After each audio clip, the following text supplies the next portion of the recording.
Chapter 48. Senju Compound ##. It was a beautiful day in Konoha. It was warm and sunny all over. The sun was coming up shining upon Konoha as the merchants were opening their stores to start up a fresh new day. A few sunrays broke through the village's barrier and started waking up people inside the houses. This was the unfortunate event for Naruto. The room was dark and a few beams passed through the window and hit him right in the eyes, waking him up from his slumber. He released a small yawn and tried to shift in bed but realized that he couldn't move. He looked down and smiled at his princess, who snuggled next to him, resting her head in his shoulder. There was something about having Hinata sleeping on his chest that just felt right. One of the things he enjoyed most was waking up with Hinata next to him. Feeling her warmth against his body, caressing her soft hair. She noticed that Naruto was looking at her with a warm smile. She returned the smile just before she closed her eyes again and placed her head on his chest, releasing a sigh of bliss and happiness.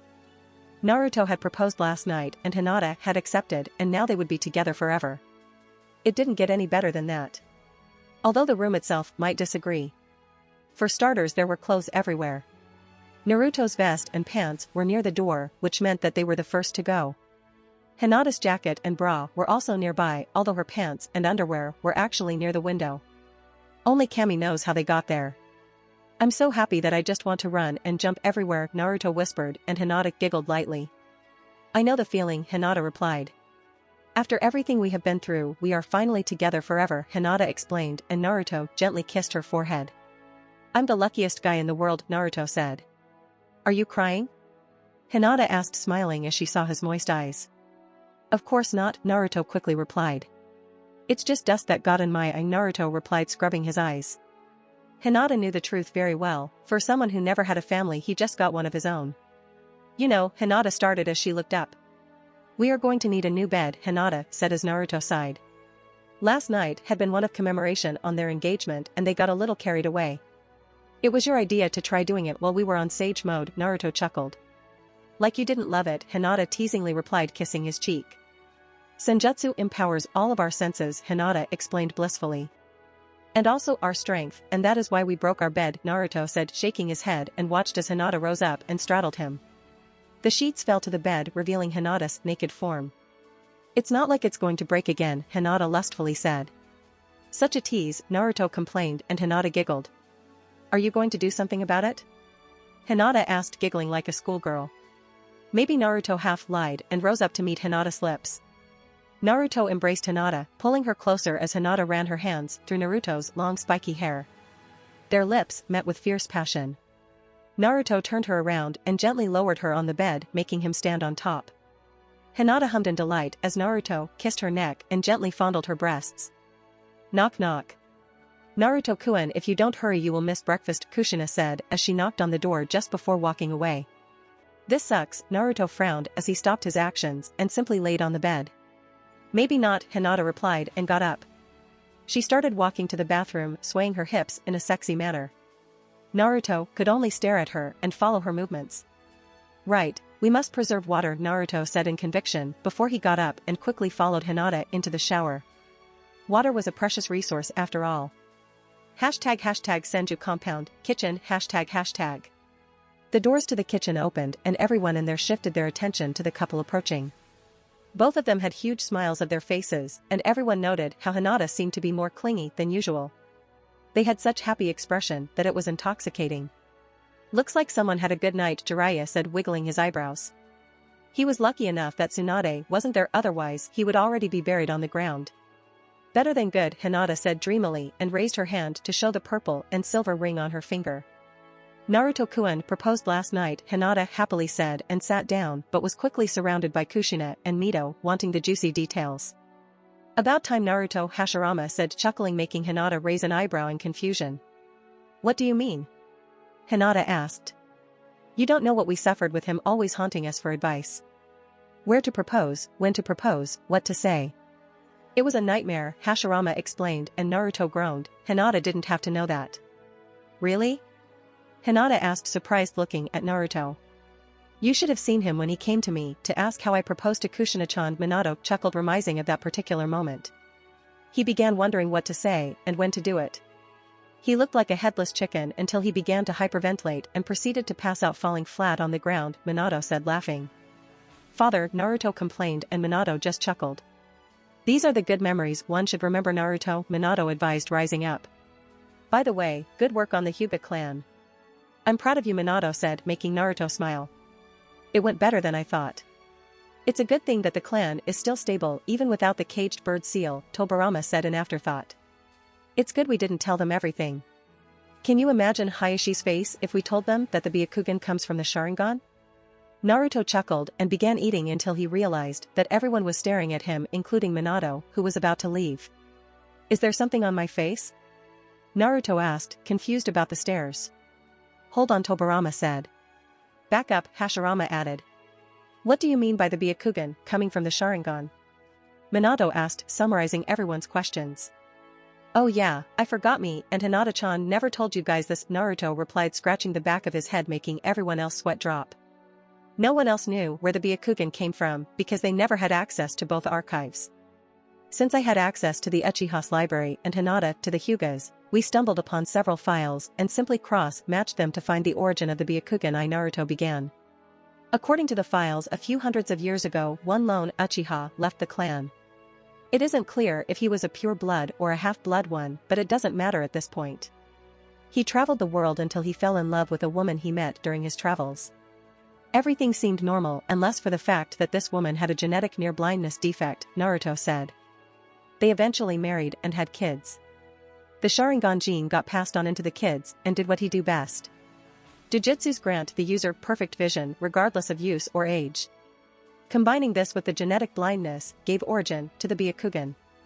A less powerful Jujutsu than the Sharingan but far more powerful in vision detail and range. Naruto finished his explanation and everyone simply nodded. So that means that the Hyugas were related to the Uchihas in some way, Minato said, and Naruto nodded. That stick up their asses had to come from somewhere, Tobirama said, making everyone chuckle. It's one big coincidence for one Uchiha to fall in love for this particular woman, Jiraiya said in afterthought, and Naruto nodded. All bloodlines begin somewhere.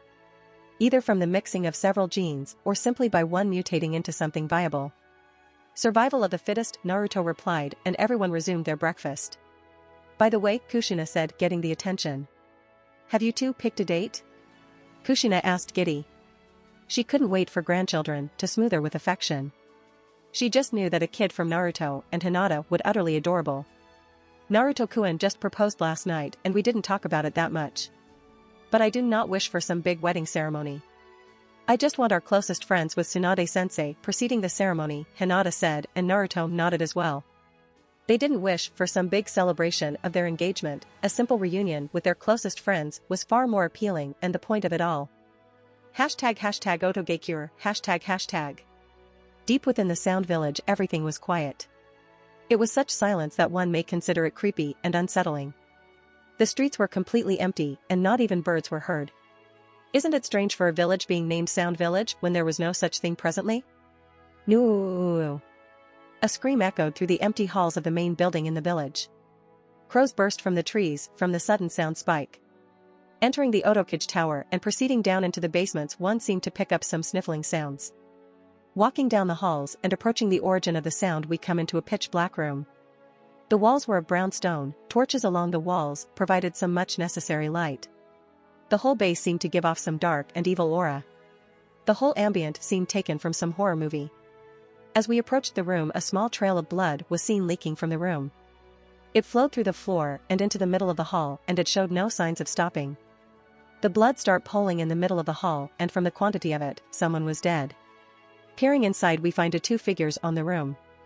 One simply laid on the ground with her eyes a hollow white and her skin a ghostly white, like it had been drained of all of their blood. Above this figure stood another one kneeling next to the downed one. This figure had a white long-sleeved shirt which was open at the torso. He wore dark blue pants with a blue cloth hanging from halfway up his stomach to his knees. He also wore black arm guards that covered his forearms and stretched up to reach his upper biceps. He also wore a purple rope belt around his waist, tied in a bow.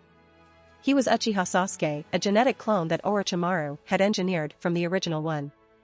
Sasuke was kneeling next to this person as he weakly gripped a sword that was pushed right through the figure's chest, directly through her heart. Blood continued leaking from the wound as it flowed to the hall. "Why Koto-chan?" Sasuke cried as he looked to the dead eyes of his friend. He couldn't understand why she would attack him out of nowhere. She had long black hair, which is in a Heim-style cut, and black, pupilless eyes. Attire-wise, she wore a pale green form-fitting vest, with an opening in the center which shows off her cleavage and her stomach, and a camouflage-patterned scarf and skirt. "I loved you," Sasuke said, looking away from her when realization hit him. He had just killed the only person he cared for in this village, the only person he loved. He couldn't fathom as to why she attacked him. They were good friends ever since they met a few weeks ago, and Sasuke knew he liked her more than simple friend. Why? Sasuke wailed in grief as his Sharingan unwillingly flared to life. It was almost a cruel punishment that his Sharingan should flare. Punishment as the Sharingan would forever remember the scene that lay just before him. The scene with Sasuke driving a sword through his lover's heart and blood pouring everywhere. Sasuke swiped his cheek with his hands to try clear the tears. Sasuke's chakra spiked and his Sharingan flared to life. It had 3 tomos. A chunk of chakra was funneled towards his eyes and Sasuke's Sharingan started spinning and glowing. In the pitch-black room, his Sharingan was the thing that definitely stood out. Blood-red eyes with pitch marks marking spinning and glowing. His eyes began to slow down and the 3 tomos were completely gone. A whole new pattern was revealed to the world. His eyes were black in the background with 3 blood-red intersecting ellipses. Sasuke's eyes had changed into the all-powerful Manjikyu Sharingan. What's this? Sasuke wondered out loud looking down. Yet again he could see his own reflection in the blood pooling on the ground. It seemed yet another cruel joke that he had to endure. That is the Manjikyu Sharingan. The next stage of the Sharingan, young Sasuke, Orochimaru said as he stepped into the room and looked at the gruesome display. He couldn't but smirk that his plan worked so flawlessly. He knew that the girl had a crush on young Sasuke and he simply had to play things right for it to work. Why? Sasuke asked and Orochimaru got confused. Why did she attack me? Sasuke sadly asked and Orochimaru frowned. It was good that he attained the Manjikyu, but he never expected Sasuke to bond with the girl to the extent of actually loving her. She must have had her reasons. Orochimaru simply replied, walking towards Sasuke and kneeling beside him. "Come with me, Sasuke-kun," Orochimaru said, rising back up and walking towards the door when he noticed that Sasuke hadn't moved yet. Sasuke was still staring at the girl's corpse. "What will happen to her?" Sasuke asked. "She will have a proper burial later on," Orochimaru replied and watched as Sasuke rose and began walking towards him. "I will help you forget the pain you are feeling," Orochimaru said, and Sasuke only nodded. "Kabuto," Orochimaru said, and Kabuto stepped out from the shadows. "Clean the room." "I will," proceeded with the ritual, Orochimaru informed him, and Kabuto nodded. Orochimaru and Sasuke walked into another pitch-black room with strong wooden doors. The door cringed as it opened to reveal a seemingly empty room. "Come, Sasuke-kun," Orochimaru opening the door and motioning Sasuke to enter, which he did without hesitation. "Do you wish to forget the pain?" Orochimaru asked with his eyes glinting. The goal he fought so hard to achieve was but a few minutes from his grasp. "Yes," Sasuke simply replied, and Orochimaru nodded.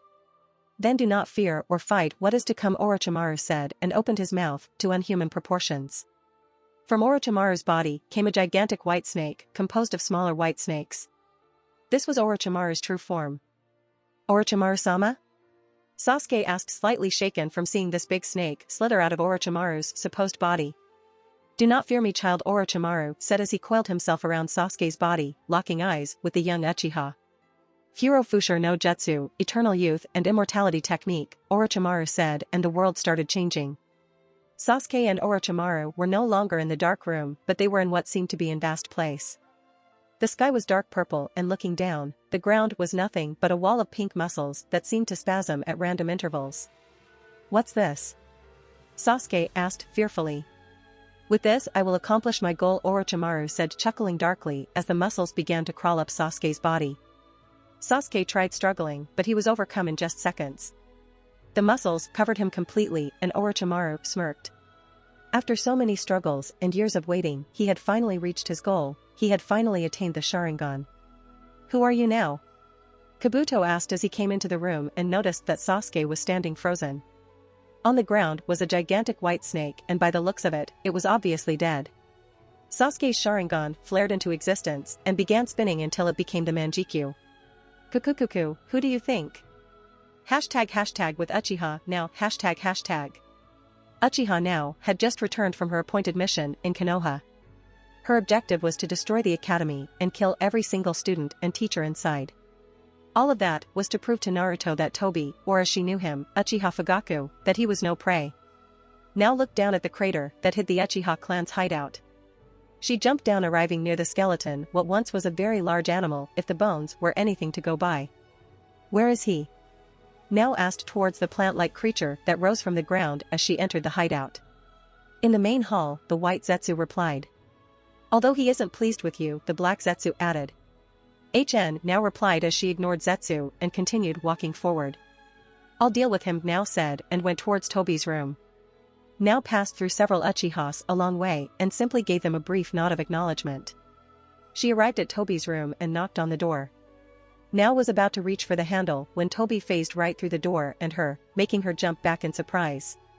Without even giving her a warning, Tobi placed a hand on her shoulder and warped her away with him as well. They both arrived at another destination. Tobi was the first to arrive and simply dropped now to the ground. What's the meaning of this? Now asked, gritting her teeth, to her leader. Now looked around to pinpoint her location and noticed that she was near the border of the Land of Fire, more specifically she was standing on the Valley of the End. Tobi jumped away and landed on the statue of Uchiha Madara. Now rose from the ground and noticed that she was standing on the statue of Senju Hashirama. She looked towards Tobi and noticed that he began to remove his mask and simply dropped it to the ground to reveal the face of Uchiha Fugaku. The Senju DNA in him did a good job as he looked like he aged nothing in 17 years. I'm disappointed with you now, Chan, Fugaku replied as he sat down as watched as now slightly tense, before relaxing once again. You were never one to fail missions, to begin with, but I never expected for you to fail them on purpose, Fugaku said, sighing and looking up. Care to explain why you decided to forget the mission? Fugaku asked as he locked eyes with her. I may be under your command, but I am not your tool to do as you please, now snarled at Fugaku. You asked me to kill some innocent kids, which I would never do. I have my standards, now explained. I see, Fugaku said, getting up. I should have expected this from you. Your lineage was one of softness after all. Your sister did the same thing when I asked something similar, Fugaku explained, chuckling, and watched as now got confused. You didn't know, did you? Fugaku mockingly asked. Your sister was just like you. You, your sister, Mikoto, and even that cousin of yours, Obito. You were all too soft and kind-hearted for the Uchiha clan.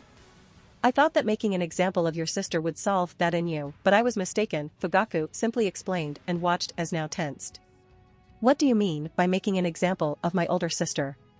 Now asked, narrowing her eyes at Fugaku. Exactly like that.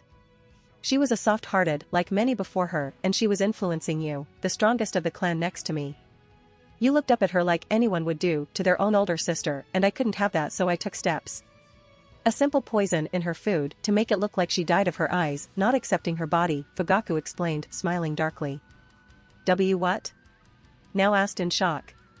You killed my sister just because she was kind, now mumbled to herself. Why?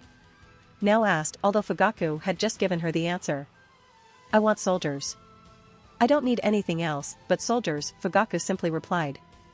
Your sister became a liability the moment she started refusing the missions I gave her because she couldn't do them, but I had hope for you now, Chan. You, who were so fond of my son Itachi. I hoped that you would outgrow that kindness that seemed to be instilled in your family and became what you were supposed to be, an Uchiha clan shinobi, Fugaku said, and watched as lone tear ran down her face. You killed my sister, now simply said, looking at the ground. You killed the only thing I had left of my family, now sadly said, and suddenly looked up with her manjikyu blazing. I was a fool to be following you in the first place. I should have stayed by Konoha's side. The Uchiha clan was the strongest in Konoha, we were respected both for our power and loyalty, that is until you came around, now began. You are nothing but a greedy man that led our great clan into nothingness, and eventually you will kill us all. Itachi-kun was right when he chose to stay by Konoha's side, now said as her chakra flared and she took her sword from her waist. You are nothing more than darkness, and I will be the light that shall defeat you, now yelled as she pointed her sword towards Fugaku, who simply chuckled. Enter Naruto Shippuden, my name. Foolish girl, Fugaku said, and watched as now jumped from the statue, coming towards him. now arrived near Fugaku and made a downward slice, only to phase right through him and hit the ground. Now quickly repositioned herself, dodging a punch from Fugaku and slashed across Fugaku's chest. Fugaku chuckled as he watched the blade phase through him. Once the blade left his chest, he simply caught the handle and outmaneuvering now, he placed her on a choke hold. Such naive girl, Fugaku whispered into her ear as she struggled to get free. There is no darkness without light, Fugaku replied as he let go of Now, who stumbled forward to regain her breath. Now looked back and quickly brought her arms to block a powerful kick from Fugaku. Now was sent flying and collided with Hashirama's statue. A few rocks were set free from the impact and splashed into the water. Now coughed but quickly regained her breathing. She looked up to see Fugaku in the same place. Katan, Goryuka no Jutsu, Great Dragon Fire Technique, Now said as she sent a torrent of fire shaped in the form of a dragon towards her enemy. Kamui, Fugaku said, chuckling as he absorbed the whole fire jutsu into his personal dimension. Katan, Bakufu Ranbu, Bomb Blast Dance, Fugaku said as he needed chakra inside his body and converted into fire. Using the fire jutsu he absorbed from Now, he expelled a continuous stream of flames, which spiraled outwards, creating a massive fire vortex. Now's eyes widened at the magnitude of the jutsu. Fugaku had used his own jutsu and further increased its power by using her jutsu. Now's eyes glowed and purple ribcage formed around her.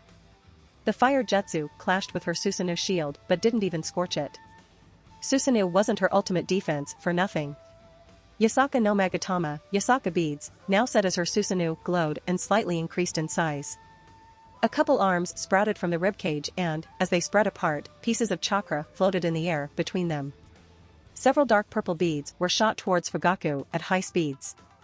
When will she learn? Fugaku thought to himself in amusement as the gigantic beads collided with the statue, ripping out chunks of stone. Fugaku had simply used his Kamui to escape the attacks and jumped down into the water. Fugaku looked straight forward and narrowed his eyes when he noticed Now, who had her hands on the water. Swait-tun, water style, Now said as the lake started shaking and making Fugaku's eyes widen in disbelief. Sensudariki, 1,000 strikes, Now shouted as the lake all around her started giving off steam. Right before Fugaku's eyes, hundreds upon hundreds of water tentacles started forming out of the water. Now, who still held her hands on the lake, smirked as the tentacles blurred towards Fugaku, who began evasive maneuvers. Fugaku's was running for dear life. There were so many tentacles that they were even blocking his view of the statues. They were so many that they almost blot out the sun, leaving Fugaku to fight in the shadows. Fugaku ducked under a tentacle and used his Kamui to avoid another one. Katan, Ryuka no Jutsu, Fire Dragon Technique, Fugaku said and unleashed a torrent of fire against the water tentacles. He watched with great satisfaction as most of the water whips were vaporized. He quickly lost his smile when he noticed the whips simply reformed themselves from the water. I can't use my Kamui indefinitely and there are too many whips for me to track, Fugaku thought as he tried to think of a way to end this jutsu. Otherwise, he would be forced to evaporate the whole lake, which would be impossible. He was shot from his thoughts when a water whip got past his defenses and hit him on the shoulder, making him stumble. Enough, Fugaku said, blurring through hand seals. Katan, Genkyu, Great Blaze Ball, Fugaku exhaled a gigantic spear of scorching flames that vaporized and destroyed everything in its path. Everything around Fugaku was decimated and only steam remained. Fugaku looked in annoyance as every single water tentacle slowly reformed, but he caught a glimpse of Now, who was still in the same position as she was when she began the jutsu. Fugaku quickly realized this jutsu's weakness. In order for it to work properly, the jutsu caster would need a large body of water nearby, but more importantly, this jutsu requires the caster to be stationary and feed chakra continuously so that any destroyed tentacle may be reformed. Fugaku smirked and quickly dashed towards Now at high speeds. Several water tentacles tried to block his path but simply phased right through them until he was upon Now. Fugaku arrived near Now and immediately went for a straight punch, only for Now to tilt her head to the side and jump away to safety. Fugaku watched as the water tentacles dispelled back into the river. That was one particularly annoying jutsu. To think you had water affinity as well, just like Itachi. It looks like you were made for each other, Fugaku said in a mocking voice. While he was mocking his opponent, even he had to admire the potency and beauty of the jutsu. You think too high of Itachi-kun. I kicked his ass several times during our shinobi career, Now said, smirking as she had finally understood the timing on Fugaku's Kamui. She knew very well that his Manjikyu jutsu was simply stronger than her own, but like everything else, his Kamui had a weakness. And she found it when Fugaku chose to fight the water tentacles instead of simply standing by. Keton, Hosenka no Jutsu, Phoenix Fire Technique, now said as she released several fireballs towards Fugaku, who simply shook his head in defeat. Fugaku used his Kamui and simply absorbed the jutsu into his dimension. Fugaku realized that the jutsu was taking longer to absorb than usual. She hid shuriken among the fireballs to delay my absorption. Clever girl, Fugaku thought to himself as he noticed now reappear next to him in a blur of speed. Fugaku simply stopped absorbing the jutsu and allowed a few fireballs to hit him. Simple fireballs did nothing against him. Now swinged her sword horizontally and watched in shock as Tobi easily caught her blade between two fingers. Fugaku used her shock and punched her on the gut, making her gasp. I expected more from you, Fugaku said as he picked Now up from her neck and simply watched her struggle for air. Now's eyes started glowing as she made her best efforts to look into Fugaku. Petrifying gaze, Now said, catching Fugaku in her Manjiku's strongest genjutsu. Fugaku was momentarily caught in the genjutsu, which allowed Now to get free from his grasp. Now jumped back as she nursed her neck and began taking deep breaths. Using the Manjiku always took huge chunks of her chakra. Not bad, Fugaku said, chuckling as he easily broke the genjutsu. When will you realize that you can't win? Fugaku asked, looking straight at her. You should know better than to underestimate me, Now snarled at her former leader. Now took a single kunai and hurled it at the top of her speed towards Fugaku, who simply shook his head. He had expected more from her. Fugaku stoically waited for the kunai to reach and simply allowed it to phase right through his left eye. I win, Now said, laughing weakly, and Fugaku raised an eyebrow in confusion. Fugaku suddenly yelled to the heavens and dropped to his knees. He quickly brought his hand to his face to try and stem the blood that was leaking from his left eye. Fugaku stared at the lake and into his own reflection only to see a deep gash on his left eye. He couldn't even identify that it was an eye to begin with. Amaterasu now said, taking advantage of Fugaku's shock as she enveloped him in a cloak of pitch-black flames. She watched with great competence as Fugaku rolled on the water in pain until he began to sink. I told you not to underestimate me, Now said, smiling and taking deep breaths. She had won the battle with a simple henge and a shadow clone. Squelch. Now gasped as her chest was suddenly pierced a kunai from behind. She looked down to see the tip of the kunai protruding right from her chest, just above her heart. She coughed a large amount of blood and shakily looked backwards. Fugaku was standing there with a pissed-off expression. His clothes and chunks of his skin were completely burned, but above all, his left eye was completely destroyed. Now pushed forward, crying in pain as the blade left her chest. She stumbled forward and fell to her knees as blood started pooling on the water. I never expected for you to make a shadow clone and transform it into a shuriken that you used as a Trojan horse to get into my personal dimension, Fugaku said, gritting his teeth. I should have not underestimated you. You were my second in command after me after all, Fugaku explained and watched as Now took deep and ragged breaths. It was foolish of you to challenge me, Now-chan, Fugaku said. He would make her pay. She had wounded him, but above all else, she had destroyed one of the things he held more precious. She had blinded him on his left eye. Fugaku raised an eyebrow when he felt a genjutsu wash over the area. He looked in confusion towards Now and watched as she disappeared into thin air as if she never existed in the first place. Fugaku smirked and looked to his right just in time to see Now materialized herself. The wound on her chest was completely gone but was replaced with a hollow white right eye. So you sacrificed your right eye to survive yet again, Fugaku said, chuckling. You lost your ability to use your genjutsu and your Susanoo. You are pathetically weak now, but if you want a battle, I shall give you 1 inch, Fugaku said as his chakra spiked and the ground started shaking. The huge lake they were standing on started vibrating as waves were created. Mokutan, wood style, Fugaku yelled as he clasped his hands together in the snake seal. Jukai Koten, deep forest creation, Fugaku added as thousands upon thousands of trees suddenly burst from the water. Now's eyes widened at the sheer magnitude of the jutsu. The trees rose from the water and high into the sky, they pierced the mountains, dislocating huge chunks of it. They wrapped themselves around the two statues, tearing them apart. Now watched as the trees quickly approached her position and she knew she had to do something quickly. Now held her sword horizontally in front of her chest. She placed her left hand on the hilt. Keton, Heineken Keton, flaming sword, Now said she ran her hand over the blade and watched as her sword suddenly ignited into whitish flames. She avoided looking directly at the blade due to the light being emitted. Now disappeared in a burst of speed. Katan, Kasai Surashu, fire slash, now said as she flicked her blade forward. An arc of fire was released from her blade, cutting right through the incoming trees. Now smirked as she landed on the tree and started running upwards it, heading right towards to Fugaku. Now ducked and sliced her way towards the forest that had just grown. While the trees might be numerous and strong, they were no match against her heated blade that sliced them down like a hot knife through butter.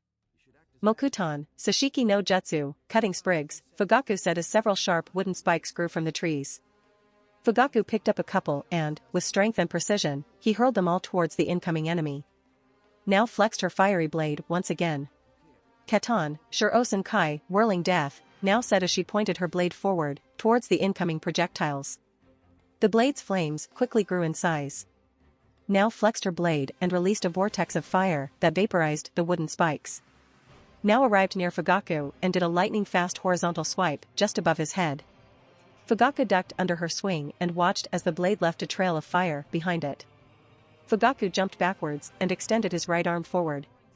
Mokutan, Daijirin no Jutsu, Great Forest, Fugaku said as his right arm suddenly transformed into wood. From his arms came out dozens of wooden tentacles that quickly wrapped themselves around Now struggled to get free until she poofed in smoke to reveal single wooden log in her place. There was no shortage of wooden logs around, not since Fugaku was willingly creating them. You are a coward, Fugaku. Fight me like an uchiha instead of using power that belonged to Senju. Where is your pride? Now snarled at Fugaku as she blurred through hand seals. Katan, Hayo Arakuru, raging fire, now said as she unleashed torrents upon torrents of fire that spread through the whole forest. All around her, the fire was consuming the trees that Fugaku had created. The water in the lake did nothing to ease the raging inferno that now had set. Chunks of wood snapped from the trees and hit the lake with large splash sounds. Fugaku jumped away from the falling trees and landed on the nearby branches. He swiped his arm on his forehead to wipe the sweat away from the massive heat that now's inferno was creating. All around him, steam was being released as the water evaporated. Fugaku looked around for now when he heard a whistling sound. He turned around just in time to avoid multiple blazing shurikens that came from his blind spot. As Fugaku was jumping backwards, now materialized right next to him. Fugaku allowed Nao's punch to phase right through him and hit the tree where he was standing. Fugaku moved to block another punch but quickly changing his mind and jumped back when he noticed that Nao's hands had an orange glow in them. Fugaku looked back towards the tree now hit and noticed the black spot from her punch. This is my Kasai no Ken, Fire Fist, now said as her other arm and leg started getting an orange glow as several flames appeared around them. It looked like Nao had her arms and legs on fire although she didn't seem to be in pain. I will show you why I was considered the best in the clan in fire ninjutsu, Nao said as she dashed towards Fugaku who braced himself. Such a waste of potential, Fugaku thought to himself, frowning. The girl held such power and potential even without the Sharingan, and yet he had to kill her for her incompetence and disrespect. He wasn't feeling any guilt or regret, just pity. Hitama, fireball, Nao said, punching straight forward and unleashing a ball of fire directly towards Fugaku who tilted his head to the side to avoid the flames. Nao jumped in the air and spinned around. Kasai no Nami, fire wave, Nao said as she released a wave of fire towards Fugaku who simply allowed it to phase right through him. Nao dashed forward and engaged Fugaku in clash of fists and kicks. Fugaku used his Kamui as much as he could to outmaneuver Nao. Every single strike that Fugaku blocked or parried, he would regret it as he would get a piece of scorched skin as payment. Nao slammed her foot on the ground and flexed her arms forward. Without even a single hand seal, fire sprouted from her palms, heading straight towards Fugaku. Mokutan, Mokujahiki, wooden wall, Fugaku said, slamming both hands on the ground. Several wooden pillars branched out from the trees and surrounded Fugaku, forming a dome around him. The fire wave clashed with the wooden walls. Fugaku activated his Kamui and sank into the ground. Nao stopped her attack once she noticed that behind the wooden dome was no one. She looked around and focused on her senses. Fugaku immediately appeared behind her and proceeded to kick in the back. Nao flew back and collided with one of trees that quickly wrapped itself around her, restraining her movements. Katan, Kasai no Tate, fire shield, Nao said as all of her skin started glowing orange. Nao started sweating as her hull erupted in flames, scorching the wood all around her and turning it nothing more than ashes. Nao freed herself from the trees and fell to the ground, taking deep breaths. Her chakra stores were nearing empty and she wouldn't last much longer. Unbelievable, Fugaku said, looking at Now with shock. To think you would be this talented. How did you even lose against the Hyuga girl back in Kiri? Fugaku asked, curious. The amount of control she held of the fire was astonishing. That battle opened my eyes. I relied on my Sharingan too much back then, and my defeat only proved that. I thought myself to be undefeatable, and I got a rude wake-up call, but I get the feeling that even with this I wouldn't be able to defeat her should we ever meet again, Now said, smirking as she looked towards her flaming arms. My last jutsu, Now thought to herself sadly, she was running on fumes. Amaterasu, Now said, looking towards his arms as they erupted in black flames. Her Sharingan deactivated from lack of chakra. Fugaku's eyes widened in disbelief when he saw Now ignite her own arms in the black flames of Amaterasu. She's using the fire on her arms as the target for the Amaterasu flames. As long as she holds her jutsu, the black flames won't burn her, Fugaku thought to himself. Now was really putting everything she could into the fight. Come, Now said as she waited for Fugaku to make his move. She knew that Fugaku would try and avoid engaging in taijutsu as off no. Fugaku might many things, but fool wasn't in his description. If you won't, then I will, Now said as she rushed Fugaku head on, intending to go out with a bang. Now tried a punch to Fugaku's jaw only for it to phase through him. Fugaku watched as her Amaterasu empowered arm phased right through him. Once Now's arm had left him, Fugaku brought his knee to her stomach. Now buckled forward and gasped in pain. Now bit back the pain and engaged Fugaku once again in taijutsu. Blow after blow was getting past Now's defenses and hitting her. Fugaku tilted his body back and slammed his foot as hard as he could into Now's chest and watched as she tumbled through the trees. Fugaku smirked as the battle was over. He calmly walked towards Now as she knelt and took deep breaths. Her hair covered most of her face, sweat was pouring freely from her forehead and her clothes were completely burned from her fire jutsus.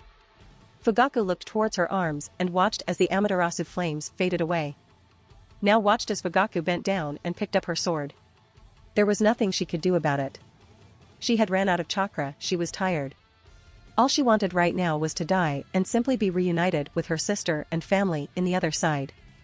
Now didn't even wince as Fugaku slowly drove her sword through her chest and heart. Fugaku rose up and brought Now with him as she stood pierced in the sword like some piece of meat in a wooden stick. Fugaku was completely affronted with her. Even in defeat and death, Now was smiling. I hope you keep that smile of yours when you met the rest of your family, Fugaku said, and simply flexed the blade, letting Now's body fall to the water. Fugaku didn't waste more time and simply swirled away, he had a Sharingan to replace. Now was slowly drifting away in the water. She was floating and looking at the beautiful blue sky. She was barely alive at this point, but she couldn't help but get a strange feeling that suddenly overcame her. She wanted nothing more than to be reunited with her family, but somehow, she felt that it wasn't her time go yet. Izanagi Now thought to herself, using the remains of her chakra and the last of her eye. The wound on her chest healed and her eyes closed from chakra exhaustion. She slowly drifted away, carried away by the current. She didn't know if she would even survive, but she felt she had to try. If you want to support me, check out my Patreon at https://www.patreon.com/Kaioshin. I tend to polls that decide important plot stuff in my P at Trian. Many thanks to my awesome patrons. Wilnet Duverne. Ben Phillips.